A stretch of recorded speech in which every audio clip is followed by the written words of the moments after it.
Oui. Ouais, c'est bon, ça marche. Super. Allez, c'est bon. On attaque. Ok, bon, ben, bonjour à tous. Le topo aujourd'hui, c'est la dysfonction chronique obstructive de la trompe de Stache, diagnostic et traitement. Donc, je vais vraiment essayer de faire le maximum de cas cliniques et de voilà, dire des choses simples parce que je pense que pour les internes qui ne sont pas passés au B, c'est quelque chose qu'ils ne connaissent pas trop. Le premier dossier, c'est une jeune femme de 35 ans qui est hôtesse de l'air et dans son activité professionnelle, elle est gênée, elle vous dit, au niveau de l'oreille gauche par une hypoacousie, une otalgie lors des vols. Première question sur l'interrogatoire et l'examen clinique un peu systématique et de base que vous pouvez imaginer sur ces suspicions de dysfonction de la trompe de Stache. Est-ce qu'un interne veut répondre?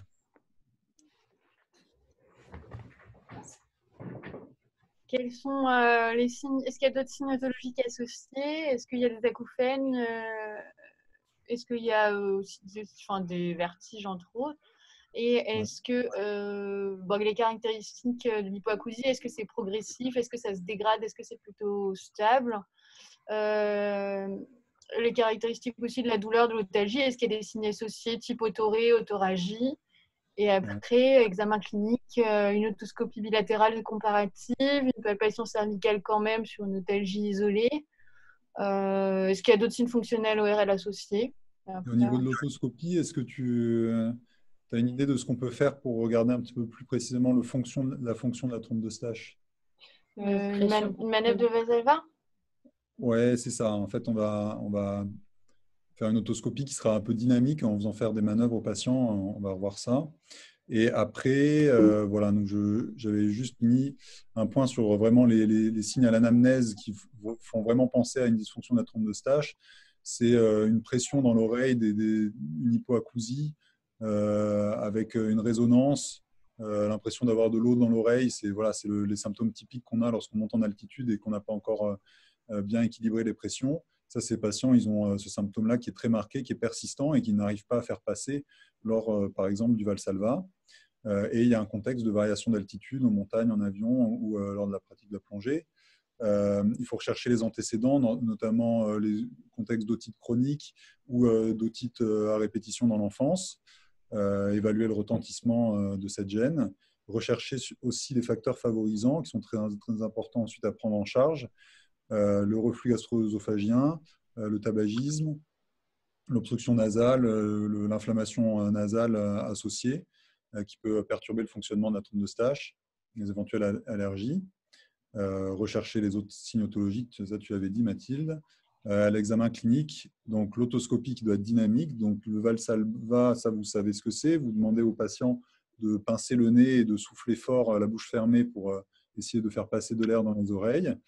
Et ensuite la manœuvre de Toynbee, je ne sais pas si quelqu'un sait ce que c'est. Ça, en fait, c'est un peu l'inverse du Valsalva où on va souffler de l'air dans la caisse. Là, on va demander au patient de déglutir plusieurs fois avec le nez bouché. Et à ce moment-là, on va plutôt faire une dépression dans la caisse. Donc, normalement, on voit le tympan un peu gonfler, se mettre en surpression au Valsalva, puis ensuite se replaquer au Toynbee. Et il faut systématiquement faire une nasofibroscopie pour rechercher quelque chose d'anatomiquement pathologique au niveau de l'orifice de la trompe de Stache et faire déglutir aussi le patient au moment de la nasofibro pour voir comment elle se contracte lors de la déglutition, comment elle s'ouvre. Ensuite, donc ça on le verra aussi après avec la tubomanométrie, il existe un score qui permet d'évaluer la sévérité de cette atteinte et surtout de poser un diagnostic vraiment de dysfonction tubaire. Donc ça, c'est des signes d'interrogatoire clinique et une tubomanométrie pathologique. On va en reparler dans quelques instants. Donc cette dame, elle avait effectivement des Alors, signes... juste avant que tu passes à la slide suivante, il y a quand même un signe clinique que tu n'as pas dit qui est assez caractéristique, c'est l'autophonie. L'autophonie, il faut y penser parce que ce n'est pas spécifique des problèmes tubaires. L'autophonie, on peut l'avoir aussi dans d'autres pathologies, notamment les déhiscences du canal semi-circulaire supérieur. Et quand vous avez un problème d'autophonie, c'est souvent un problème tubaire, soit parce qu'il y a un blocage, soit parce qu'il y a une béance. Oui, c'est vrai. Donc cette dame, elle avait des symptômes typiques de dysfonction de la trompe de Stache à gauche. À l'autoscopie, vous retrouviez ça. Donc ça, c'était son otoscopie contralatérale. C'est juste pour vous montrer un tympan normal. Je crois qu'il n'y a pas beaucoup d'externes connectés. Un tympan normal avec un Valsalva qui passait bien en fin de vidéo. Voilà. La nasofibro était sans particularité, l'audiométrie, la tympanométrie également. Quel examen complémentaire, du coup, on peut demander pour explorer la fonction de la trompe de Stache? J'en ai parlé là il y a 2 minutes, c'est la tubomanométrie. Ouais, attends, remets le film parce qu'on n'a pas très bien vu là. C'est allé un peu vite, mets-le plutôt, voilà. Voilà, donc ça, c'est au repos. Et après, on fait faire un Valsalva au patient. Et on voit vraiment On a vu le bon moment, ok. Ouais, une latéralisation en fait, du tympan. Voilà, ok.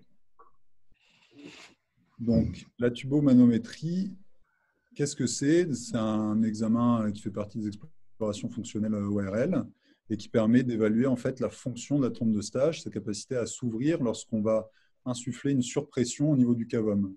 Donc cette surpression, on l'a fait avec un embout nasal et on va insuffler des pressions différentes à 30, 40, 50 millibars. Et ensuite, on va demander au patient de déglutir.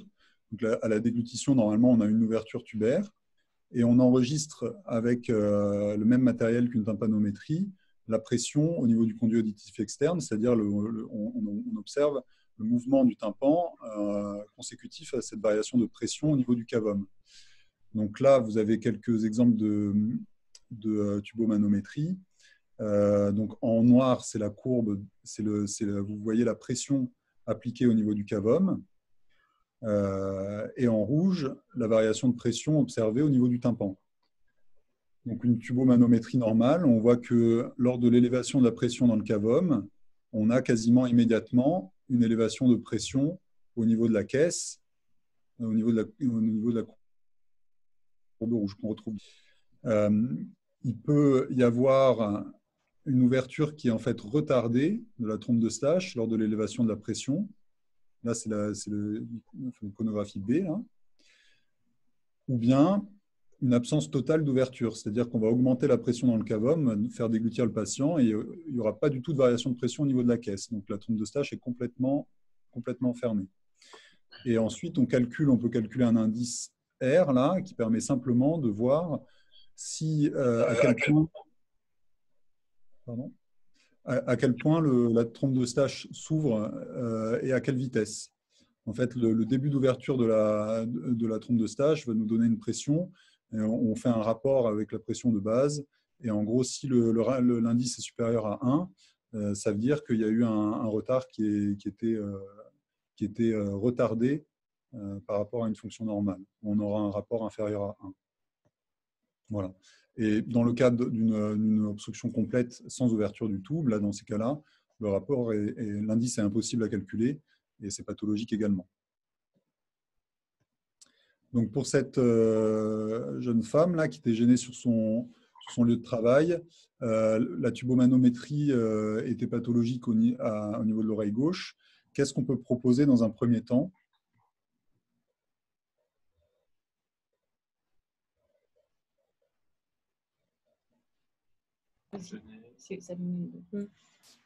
Lavage de nez, rhinocorticoïde, éventuellement une cure de quelques temps d'aérosol manosonique, éventuellement après avoir soit avec juste du séramphi, soit avec séramphi plus corticoïde, aérosol manosonique. Ouais. Voilà. Éventuellement, recherche de terrain allergique, quelque chose comme ça, mais bon, en général, c'est pas le. Voilà, elle avait un terrain de RGO aussi, donc on peut traiter le reflux avec un antiacide. Et effectivement, on peut commencer par faire un traitement médical. Alors, effectivement, le lavage de nez et corticoïde local, ça peut être indiqué s'il y a des symptômes rhinosinusiens associés. Je crois que ça n'a pas fait la preuve de son efficacité vraiment pour la dysfonction de la trompe de Stache. En revanche, on peut lui proposer des aérosols manosoniques. Donc là, c'est un peu le même principe qu'une tubomanométrie.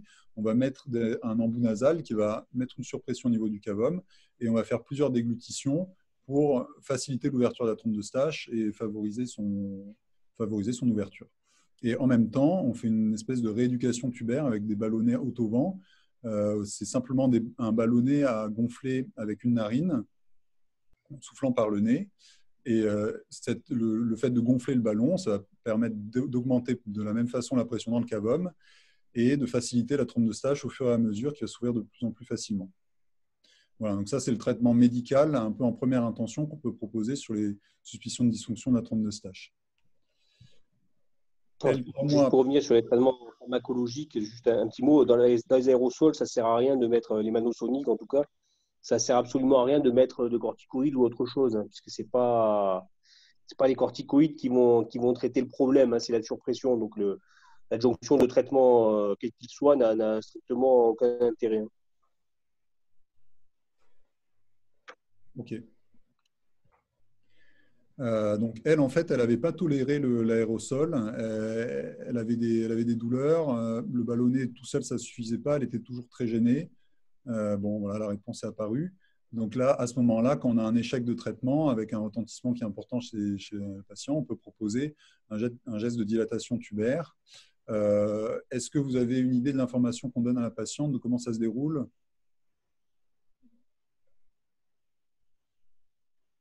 De façon très simple.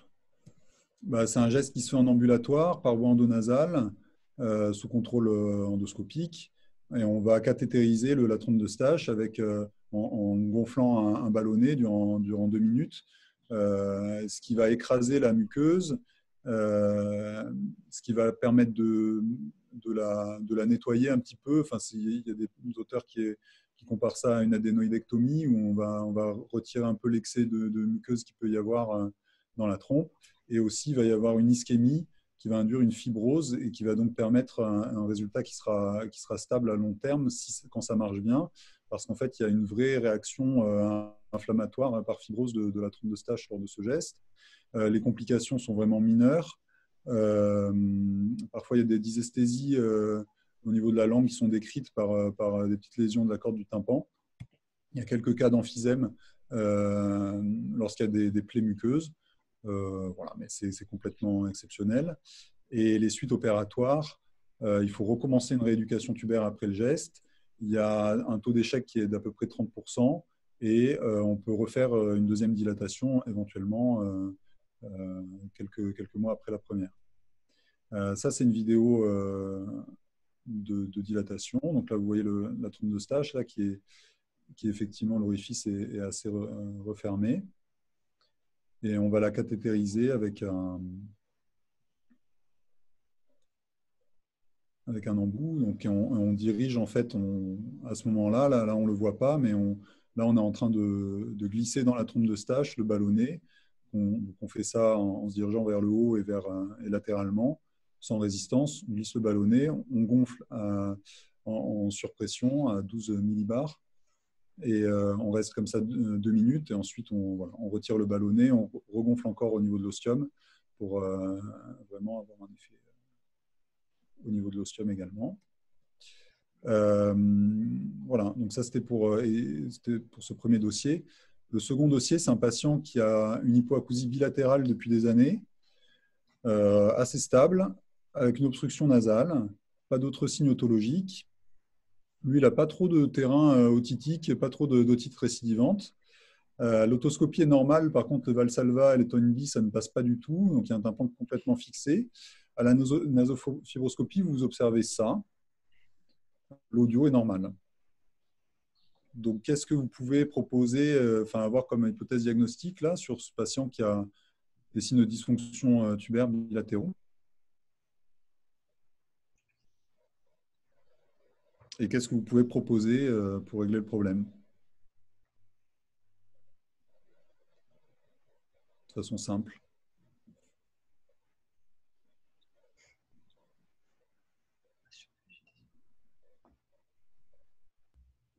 Donc là, la nasofibroscopie, qu'est-ce que vous voyez? On voit une masse végétante bourgeonnante du cavum, Ouais. ce qui est un peu louche à 44 ans. On est plus censé avoir des végétations adénoïdes. Donc, c'est suspect que ce soit une tumeur. L'attitude, ça serait d'aller faire des biopsies. pour savoir ce qui se passe. Est-ce que c'est un lymphome? Est-ce que c'est un UCBNT ou pas? Et éventuellement de faire une imagerie associée, quoi, au moins un scanner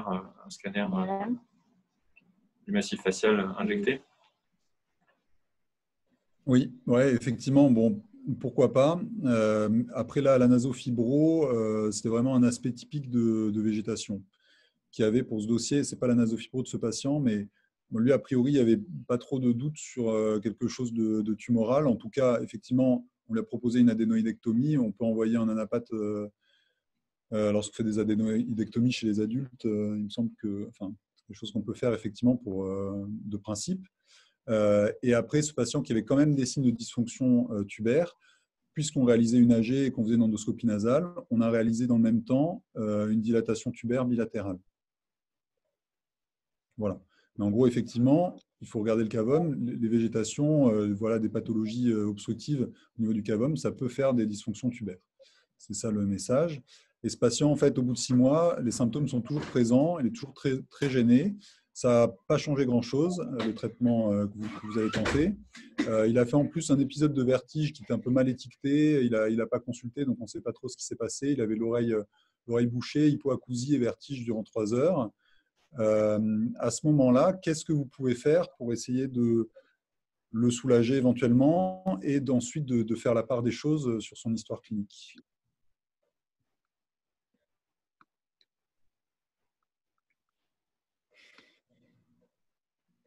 Donc là, on a un patient on suspecte une dysfonction tubaire bilatérale avec un échec de dilatation. Et on a essayé de régler la cause au niveau du cavum, ça n'a pas marché.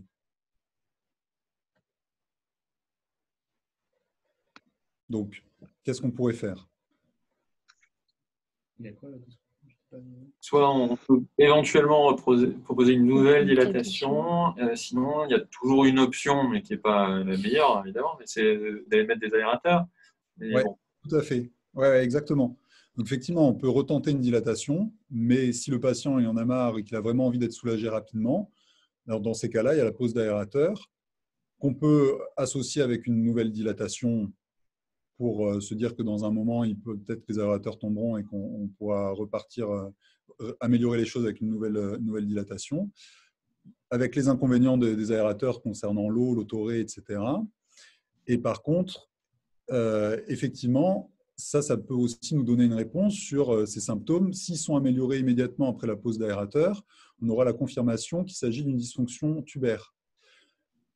Le truc, c'est que là, pour l'instant, avec en plus un vertige un peu curieux qui pourrait coller avec un hydrops, le message, c'était qu'en fait, il faut se méfier de ne pas passer à côté d'une autre pathologie endocochléaire ou voire rétrocochléaire chez ces patients, puisque des sensations d'hypoacousie transitoire intermittente avec des sensations de surpression, etc., surtout quand ça ne réagit pas au premier traitement que vous essayez de dysfonction tubaire typique, il faut être sûr que ce n'est pas autre chose, voilà, une maladie type Ménière, etc.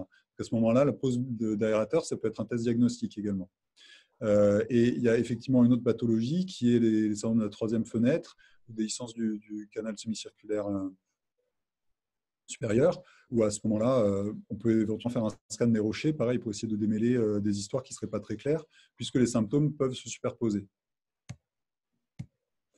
Voilà. Et enfin, dernier dossier, pour un patient de 38 ans qui a une hypoacousie bilatérale depuis plusieurs années, d'aggravation progressive, majorée au changement d'altitude, donc pareil, des choses qui nous orientent vers une dysfonction tubaire, pas d'obstruction nasale, pas d'autres signes otologiques, il est plongeur, la nasofibro a été faite, elle est normale, et vous avez cette otoscopie, si quelqu'un peut l'interpréter, donc ça c'est l'oreille droite.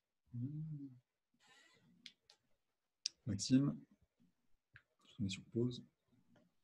Oreille droite, donc il y a plusieurs poches de rétraction, dont une qui est antérieure mésotympanique, contrôlable et sèche, qui n'est pas marginale. L'autre qui est postéro-supérieure, contrôlable aussi et sèche, avec une incudopexie. Oui. Voilà. effectivement. Et on ne sait pas si elle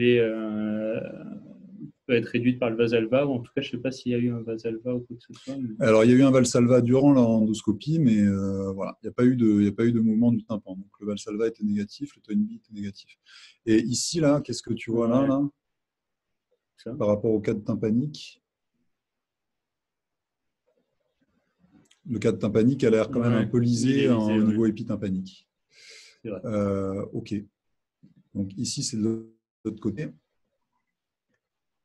Là, de la même façon, la Valsalva avait été tentée.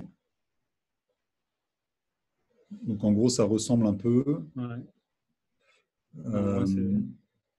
Voilà, on voit très bien le manche du marteau, le col, le début de la tête. Là, il y a une belle lisse, parce voilà, qu'on voit toute l'articulation. La branche ascendante de l'enclume, le bouton de l'étrier avec une myringos stapédoplexie, la corde du tympan qui passe ici.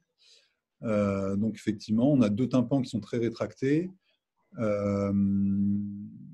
avec un doute quand même sur quelque chose d'agressif, puisqu'il semble y avoir une lise osseuse des deux côtés et une fixation à la chaîne.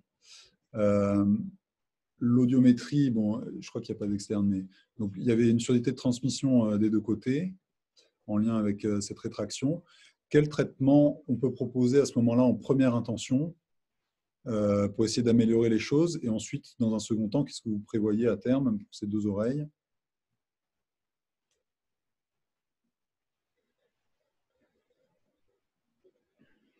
Pour essayer de décoller le tympan, puisqu'il y a quand même des symptômes de dysfonction tubaire. À ce moment-là, tu peux faire la rééducation dans un premier temps. Mais tout à fait. J'ai peur que ça ne suffise pas si c'est tout rétracté et qu'il y a une pexie bilatérale. Ça va peut-être finir en miringo. Voilà, c'est ça. Donc en fait, on peut essayer dans un premier temps d'améliorer la fonction tubaire, parce que malgré tout, il y a une dysfonction. Même si on l'opère après, ce sera toujours mieux que l'oreille respire bien. Donc, faire un traitement médical classique, comme je vous ai dit. Éventuellement, une pose d'aérateur, si ça ne suffisait pas. Comme le patient est plongeur, on peut aussi essayer une dilatation. Mais probablement, après, dans un second temps, il faudra renforcer les tympans, éventuellement faire une tympanoplastie, puisqu'il y a une lise osseuse. Et puisque, enfin, voilà, surtout si les tympans ne se normalisent pas après cette rééducation tubaire. Voilà, j'ai essayé de vous faire une fiche de synthèse sur cette question avec les signes principaux, donc également l'autophonie là, que j'ai oublié et qu'il faudrait rajouter. Et une proposition d'algorithme un peu simple de prise en charge quand vous voyez des patients avec une suspicion de dysfonction de la trompe d'Eustache à l'examen clinique. En première intention, vous traitez les facteurs favorisants, vous faites un traitement médical de rééducation tubaire, donc les aérosols et les ballonnets autovent. Vous les revoyez. Si ça n'a vraiment pas du tout marché ou s'il y a une amélioration mais que partielle, à ce moment-là, c'est bien de faire une évaluation fonctionnelle pour essayer vraiment d'avoir une évaluation objective de la fonction tubaire. Et ensuite, s'il y a toujours une dysfonction tubaire avec un échec du premier traitement médical, discuter une dilatation tubaire. En essayant de ne pas se focaliser uniquement sur cette de réfléchir d'un point de vue global au niveau otologique pour ne pas passer à côté d'une autre pathologie endo-rétrocochléaire. Voilà, je vous remercie.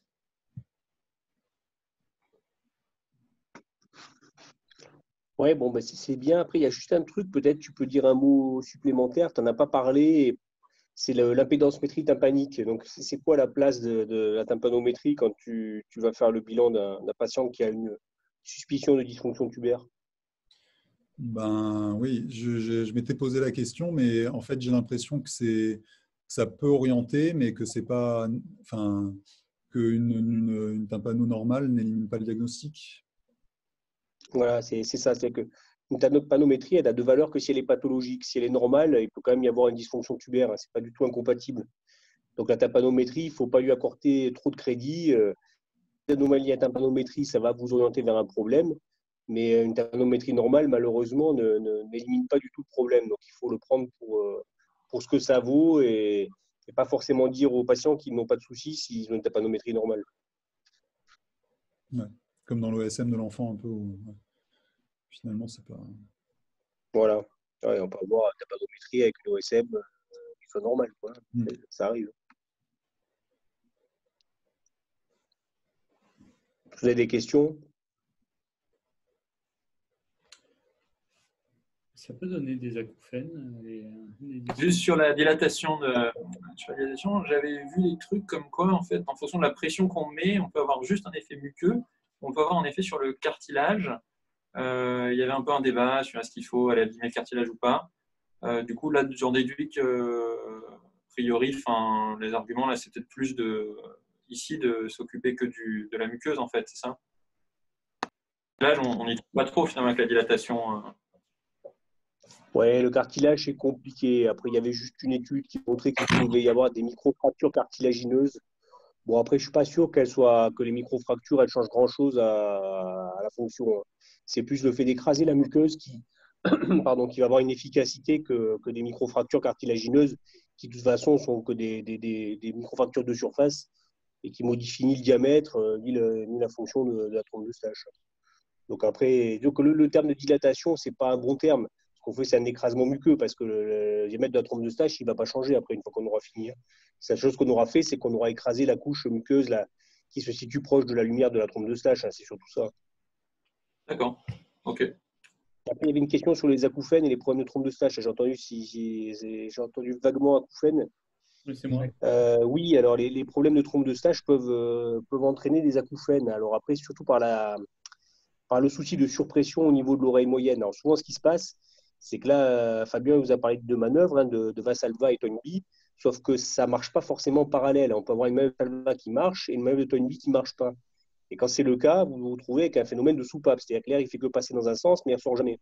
Donc, vous allez augmenter la pression dans l'oreille moyenne, et via la fenêtre ronde principalement, vous allez avoir la transmission de cette augmentation de pression à l'oreille interne, et ça peut déclencher des vertiges ou des acouphènes.